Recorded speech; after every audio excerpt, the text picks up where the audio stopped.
নমস্কার। আশা করি আপনারা সবাই ভালো আছেন। আমার এই ভিডিও যেখান থেকে দেখছেন সবাইকে নমস্কার জানাচ্ছি। শুরু করছি মেষ লগ্নে জুন মাসটা কেমন যাবে।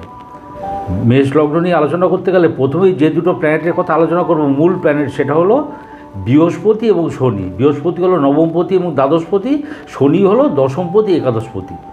এবার বৃহস্পতি নিয়ে আগে বলিনি। বৃহস্পতি নবমপতি এবং দ্বাদশপতি, উনি এখন অবস্থান করছেন বৃষে। উনি 1 মেতে বৃষে চলে এসছেন। প্রথম কথা একটু দ্বাদশপতি নিয়ে আলোচনা করিনি। দ্বাদশপতি দ্বিতীয় মানে দ্বিতীয়টা আমাদের খাদ্যস্থান। খাদ্য খাবার লাক্সারি পেছনে খরচা হতে পারে, আত্মীয় কুটুম্বের পেছনে খরচা হতে পারে, এই ব্যাপারগুলো হতে পারে। ওখান থেকে বৃহস্পতি দৃষ্টি পড়ছে, দেখুন দশমে পড়ছে। দশমটা হচ্ছে মকর, কর্মসূত্রে বিদেশ যাত্রা, ওটা কিন্তু কর্মস্থান। এই একটা সুযোগ আসতে পারে, এটা খুবই ভালো যোগ। দ্বাদশপতি বৃহস্পতি দেখুন ষষ্ঠ ঘরে দৃষ্টি দিচ্ছে। ষষ্ঠ ঘরটা হলো মামা মাতুর, এদের জায়গায় এদের সঙ্গে কোনো সম্পর্কের হানি হতে পারে, রোগ ভোগের পেছনে খরচা হতে পারে, এইগুলো হতে পারে। এবার দেখুন নবমপতি পড়ে গেলেন দ্বিতীয়। নবমপতি দ্বিতীয় পড়ে গিয়ে দেখুন দশমে দৃষ্টি পড়ছে মকরে। তাহলে দেখুন নবম দশম কম্বিনেশন হয়ে গেল, শ্রেষ্ঠ রাজ্য, বিষ্ণু স্থান লক্ষ্মীর স্থান কম্বিনেশন, কর্মসূত্রে ভাগ্যদা। এটা গেল একটা রিডিং। আরেকটা হলো যারা গুরুস্থানীয়, যেমন ধরুন টিচার্স, ডক্টরস, প্রফেসর্স, লয়ার্স, এদের পক্ষে খুব ভালো। এবং বৃহস্পতি দেখুন ওটা কিন্তু ফিনান্সের জায়গা বসে আছে, ফিনান্সিয়াল গেইন করবে। এবং দেখুন নবমপতি ষষ্ঠে দৃষ্টি, মামা মাতুলের সূত্র ধরে কোনো ভাগ্যোদয় হতে পারে। এবারে শনি 6 এপ্রিল উনি বৃহস্পতির নক্ষত্রে চলে এসছেন। শনি অবস্থান করছেন এখন কুম্ভে, পূর্ব ভাদ্রপদ নক্ষত্রে। শনি বৃহস্পতির নক্ষত্রে, বৃহস্পতিরা রয়েছেন এখন বৃষে। তাই রিডিংটা ঘুরিয়ে ফিরিয়ে একই টাইপের হচ্ছে। দশমপতি একাদশে, ওটা হলো কুম্ভ ঘরটা হলো একাদশ ঘর। তো কর্মসূত্রে প্রাপ্তি বা কর্মপ্রাপ্তি আপনি যেটাই বলেন। এবার বৃহস্পতির নক্ষত্রে প্রথমে নবমপতির নক্ষত্র নিয়ে আলোচনা করিনি। শনিটা নবমপতির নক্ষত্রে, নবমপতি দ্বিতীয়, সেই এক কথা। কর্মসূত্রে ভাগ্যোদয়, ফিনান্সিয়াল গেইন করা, এই ব্যাপারগুলো হচ্ছে। এবং যারা গুরুস্থানীয় তাদের পক্ষে বিশেষ শুভ। গুরুস্থানীয় বলছে ডক্টরস, প্রফেসর্স, লয়ার্স, ইঞ্জিনিয়ার্স, এদের পক্ষে বিশেষ শুভ, এই ব্যাপারটা কিন্তু হচ্ছে। আবার শনি দ্বাদশপতির নক্ষত্রে, বৃহস্পতির একটা ঘর দ্বাদশ, ওটাও হচ্ছে। তাহলে করে কর্ম ব্যয় হতে পারে, কাজ ছেড়ে দিলাম। এবং সেখান থেকে কিন্তু ইমিডিয়েটলি আপনি গেইন করবেন, কারণ ওটা কিন্তু একাদশ ঘর ওটা, ওখান থেকে ইমিডিয়েটলি আপনি কাজ পেয়ে যাবেন। এটা হচ্ছে একটা ব্যাপার। একটা হলো কর্মসূত্রে বিদেশ যাত্রার যে ব্যাপারটা, দশমপতি একাদশে এবং দ্বাদশপতির নক্ষত্রে, এই ব্যাপারটাও আসছে। মানে ঘুরিয়ে ফিরিয়ে একই টাইপের রেজাল্ট দিচ্ছে। এবং এই যে শনি বৃহস্পতির কম্বিনেশান, এটা চলবে আপ টু 3 অক্টোবর পর্যন্ত। এই টাইমটা পর্যন্ত খুব ভালো, কেননা শনি 3 অক্টোবর পর্যন্ত পূর্ব ভাদ্রপদ নক্ষত্রে থাকছে। যারা এখনও একটু ডাউন অবস্থায় আছে তাদেরও গেইন করে যাবে, এটা হচ্ছে বক্তব্য। এবারে আমাদের আলোচ্য বিষয় হলো শুক্রদেব কি? শুক্রদেব হচ্ছে দ্বিতীয়পতি এবং সপ্তমপতি। দ্বিতীয় স্থান থেকে কী বোঝায়? দ্বিতীয় স্থান থেকে বোঝায় আমাদের অ্যাসেট, আত্মীয় কুটুম্ব, আমাদের স্টোরেজ, খাদ্যাভ্যাস, এগুলো বোঝায়। সপ্তম স্থান থেকে কী বোঝায়? আমাদের বিজনেস, কনজুগাল লাইফ, কোথাও যাত্রা, এগুলো বোঝায়।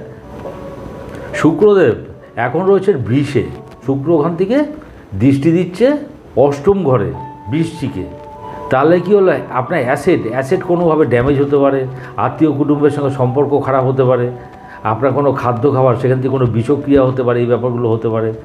এবং সেভেন্থ লর্ড রয়েছে, যেহেতু দ্বিতীয় স্থানে থেকে দৃষ্টি দিচ্ছে বৃশ্চিকে, 7 থেকে আমরা দেখি আমাদের কনজুগাল লাইফ, আমাদের বিজনেস, কোথাও যাত্রা, এগুলো দেখি। এই সবগুলো ব্যাপার নিয়ে ঝামেলা পাকাবে। কনজুগাল লাইফ বলতে যাদের কোর্ট কাছারি ব্যাপার চলছে, তাদের এই ব্যাপারটা আরও ফাস্ট হতে পারে, ত্বরান্বিত হতে পারে ওই জায়গাটা। এবং বিজনেসে লস হতে পারে, ফিনান্সিয়ালি লুজ করা, কেননা ওটা হলো হাউস অফ অ্যাসেটের জায়গা বৃষটা।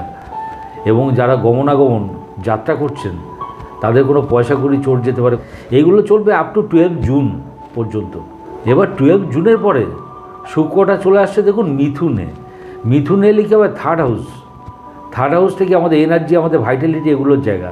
এবার দেখুন 7th লর্ড চলে গেল থার্ড হাউসে থেকে দেখুন নবমে দৃষ্টি পড়ছে, বিবাহাদি সম্ভাবনা। এবং যাদের কনজুগাল লাইফ, মানে যারা অলরেডি ম্যারিড, তাদের পক্ষে টাইমটা খুব ভালো যাবে আফটার 12 জুন। বিজনেসে নিজের ভাইটালিটি, নিজের এনার্জি এবং তার মধ্যে দিয়ে গেইন করা, ভাগ্যোদয়। এবং দেখুন বৃহস্পতিটা পড়ে রয়েছে কিন্তু বৃষে, ফিনান্সিয়াল গেইন করা, বারবার কথাটা বলছি। বিজনেসটা খুব ভালো হবে এবং কোনো আধ্যাত্মিক স্থানে গমন করতে পারেন, কোনো গুরুস্থানীয় লোকের সঙ্গে যোগাযোগ হতে পারে, এইগুলো।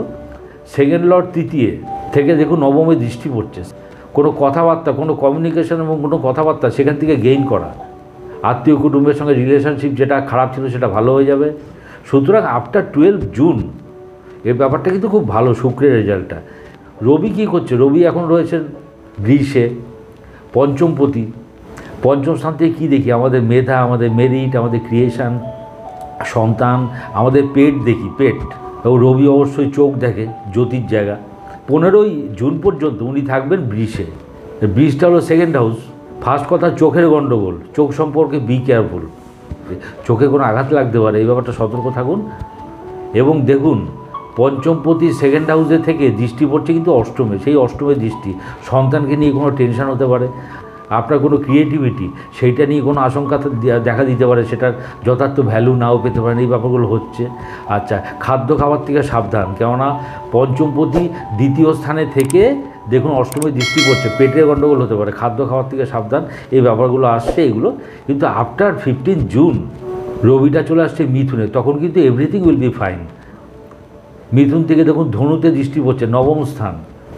সন্তানের ব্যাপারটা শুভ হয়ে যাবে, সন্তানের যা যা আশঙ্কা ছিল সেগুলো সব কেটে যাবে। আপনার হাত দিয়ে কোনো ক্রিয়েটিভিটি এবং সেই সূত্র ধরে ভাগ্যোদয়, এই ব্যাপারগুলো আসছে। এবারে আমরা আলোচনা করছি মঙ্গলকে নিয়ে। 1 জুন উনি ঢুকবেন মেষে আর কি। মঙ্গল কোন কোন ঘরের অধিপতি আগে বলি, লগ্নপতি এবং অষ্টমপতি। লগ্ন মানে আমার দেহ, আমার অ্যাপিয়ারেন্স, আমার থিঙ্কিং, এগুলো বোঝায়। অষ্টমপতি হচ্ছে ড্যামেজ, আশঙ্কা, ভয়, ভীতি, শঙ্কা, এগুলোর জায়গা, ভাঙা চোরা, এগুলোর জায়গা। আচ্ছা দেখুন লগ্নপতি লগ্নে, আবার অষ্টমপতিও সেই লগ্নেই পড়ে গেল, ওখান থেকে দৃষ্টি পড়ছে দেখুন সপ্তম স্থানে। প্রথম কথা, অষ্টমপতি লগ্নে দেহে কোনো আঘাত লাগতে পারে, এই ব্যাপারটা সতর্ক থাকুন। ওখান থেকে দেখুন সপ্তমে দৃষ্টি পড়ছে। সপ্তমটা কি? কনজুগাল লাইফের জায়গা, সাংসারিক জীবন অবনতি হতে পারে। কিন্তু দেখুন ও কিন্তু লগ্নপতিও, অষ্টমপতি যার ঘরে লগ্নে, সেই লগ্নপতি কিন্তু লগ্নেই অবস্থান করছে, বিজনেসে কোনো লস হতে পারে। কিন্তু যেহেতু লগ্নপতি লগ্নে, ওটা একটা জায়গা থাকবে, একটা স্টেডি জায়গা থাকবে। এবং কোথাও যাত্রা, গমনাগমন, সেখানে কোনো চোট আঘাত পেতে পারেন, কোনো পয়সা কড়ি খোয়া যেতে পারে। এটা মঙ্গল নিয়ে বললাম। এবার আমাদের আলোচ্য বিষয় হলো বুধ। বুধ হলো তৃতীয়পতি এবং ষষ্ঠপতি। উনি এখন রয়েছেন বৃষে এবং 14ই জুন পর্যন্ত বৃষে আছেন। 14ই জুন বুধ মিথুনে যাত্রা করবেন। প্রথম কথা, থার্ড লর্ড এবং সিক্স লর্ড পড়ে গেল সেকেন্ড হাউসে। সেকেন্ড হাউস আমাদের বাক্যস্থান, কথাবার্তার জায়গা, এগুলোর জায়গা। এবার থার্ড লর্ড সেকেন্ডে দৃষ্টি পড়ছে কিন্তু দেখুন অষ্টমে বৃশ্চিকে। থার্ড হাউস থেকে আমরা ছোটো ভাই বোন দেখি, ছোটো ভাই বোনের সঙ্গে কথাবার্তা নিয়ে কোনো ঝামেলা, মনোমালিন্য হবে। ষষ্ঠপতি দ্বিতীয়, আপনার কথাবার্তায় বিরুদ্ধ পরিবেশ তৈরি হতে পারে, আপনার কথাবার্তা নিয়ে ঝামেলা হতে পারে, কথাবার্তা সাবধানে বলুন। এবং দেখুন ষষ্ঠ ঘর থেকে মায়ের ছোটো মামা মাসি এদের দেখি, ওই ষষ্ঠপতি দৃষ্টি পড়ে গেল অষ্টমে, মামা মাতুল মাসি এদের সঙ্গে সম্পর্কের অবনতি হতে পারে। আরেকটা রিডিং যেটা হবে, যেটা ষষ্ঠ স্থান থেকে শত্রুতা, বাধা বিঘ্ন, এগুলো আমরা দেখি, ওটা দৃষ্টি পড়ছে অষ্টমে, বিপরীত রাজযোগের রেজাল্ট দেবে, অনেক কিছু ঝামেলা কাটিয়েও দেবে, এই ব্যাপারগুলো হচ্ছে আপ টু 14th। এবার 14th বুধটা চলে যাচ্ছে মিথুনে, নিজের ঘরে। নিজের ঘরে মানে থার্ড লর্ড থার্ডে মানে এনার্জি, ভাইটালিটি, এগুলোর জায়গা, যেটা বলেছি জীবনী শক্তির জায়গা। থার্ড লর্ড থার্ডে দেখুন ওখান থেকে দৃষ্টি পড়ছে নবম স্থানে। নিজের বিক্রমে ভাগ্যোদয় যেটাকে বলে, কোনো কমিউনিকেশন, কারোর সঙ্গে কন্ট্যাক্ট, সেখান থেকে গেইন করা, গেইনটা বারবার বলছি ফিনান্সিয়াল গেইন করা। তা আফটার 14th জুন এটা খুব ভালো, বুধের রিডিংটা ভালো মন্দ মিশিয়ে রেজাল্ট। কিন্তু মোস্ট ভাইটাল পয়েন্ট হলো যে বৃহস্পতি আর শনির কম্বিনেশন, কারণ বৃহস্পতি নবমপতি, শনি দশম একাদশ, এই দুজনের কম্বিনেশনটা অত্যন্ত ভালো। ভিডিওটি ভালো লাগলে লাইক, শেয়ার, সাবস্ক্রাইব করুন। সবাই ভালো থাকবেন, নমস্কার।